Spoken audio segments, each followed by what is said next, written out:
почему у него... Не буду говорить. Без особых усилий мы можем вытащить ему и ногу, и руку.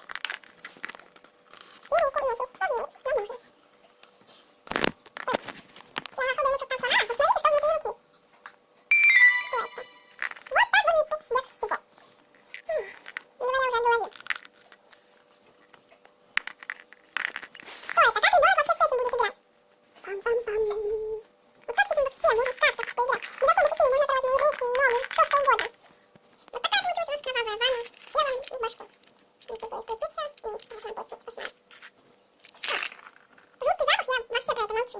Не понимаю, как с этим можно играть. Вот как? Не говоря о его лице. И вообще, откуда у него волосы растут.